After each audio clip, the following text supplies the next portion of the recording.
Cleveland Restaurant Week has just kicked off, and it is one of the great places you can visit during this week is Pier W. I tell you, I love the spot. Executive Chef Regan Reik is here. Great to have you back. Thank you so much. Thank you for having me. Oh, it's great to have you here. And I got to tell you, it's an iconic restaurant, right? Pier W. How long has it been around? 53 years now. 53 years. And you don't look a day over 40. Yes. Well, I haven't been there all 53 years, It's but great. I've been there for a few. Hey, we're talking about some snapper here. I'm used to red snapper, but this looks different than red snapper.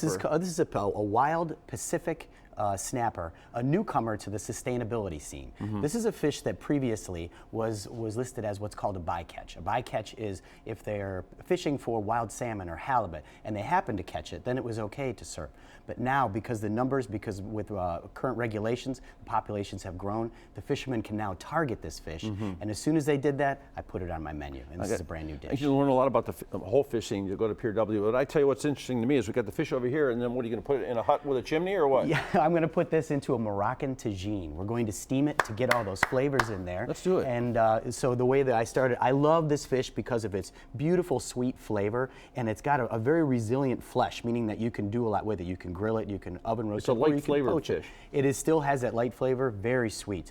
So I take this, and we're going to make what's called a paupillette, and paupillette means rolled and filled. So I cut the fillet in half. You rascal, you. That's me. And I roll it into a circle. And I have this that I cut from a PVC pipe, but if you didn't have that, you really could almost let it stand up if you wanted. And we're going to fill that almost like a donut right The mold is good, though, because you can sort of press it and hold its shape. You can kind of sit right in there. Yeah. So, and then there's a couple precursors, recipes to this, and this is a lobster mousse that I put inside. And so it's fresh lobster, a little bit of scallop to hold the base, and then instead of cream, I use our lobster bisque in there.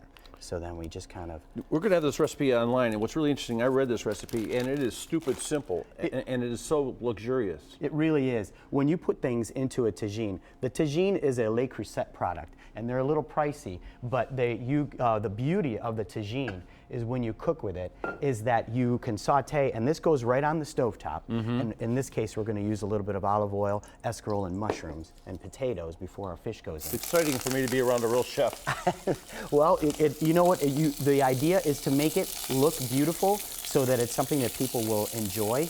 And then this whole vessel, it gets covered, and that's what brings all the flavors together.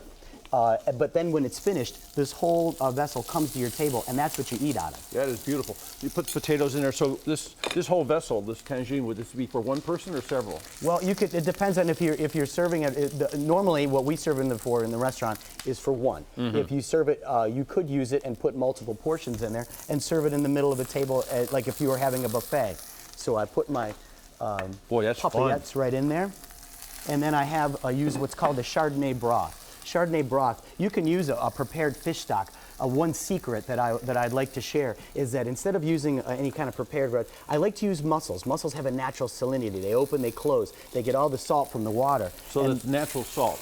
Natural salt, and then you pour that right in there, and then you just cover it, and it steams. And it takes only about 5 minutes for this whole dish to come together. It's like a choo-choo train thing. It's Moroccan in nature, so they used to use it many years ago to cook when they wanted to hide from their enemies, and they didn't want their high-flavored food to be smelled by their enemies. So they would keep it in there, right? So they keep everything in there, and so when you finish it, and then you get that waft of everything that's in there. And this allows some of the steam to get out, so it doesn't like steam it. Right, it's the steam, and it lets it go. But yet, if you don't have one of these, you can still do this recipe. And if you just have a saute pan with a lid on there, you can do that too. If you just want to do that. But these Le Creusets are really, really. Yeah, they're beautiful. You're talking about being pricey. I think they're around $50 or $60, something like that. These are the bottoms. You could throw out a window and nothing will happen to it. Yeah. But the tops are what you want to be real careful with. They're real. How many have you broken? Too many that I'd like to share. So, and then once that cooks for about 5 minutes, okay, let's see what this looks like. Look at that. Oh my goodness. And then you've got that fresh lobster inside of the tagine, and then you've got the Chardonnay broth, the mushrooms. I've got a little plastic spoon here. I just want to taste this broth that you were talking about. I tell you, it looks so easy to make that broth also. Boy, is that really delicious.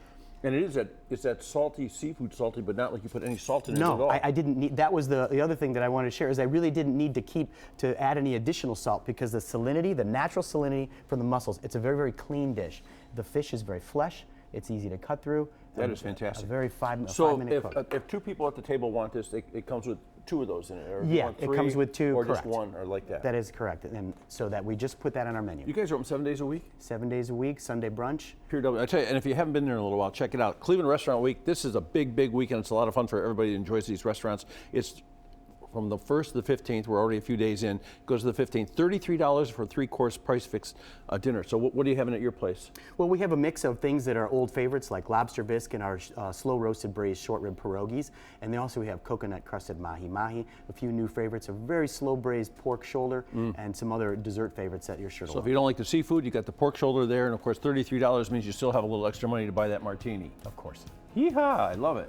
Great spot, Pier W. Check it out.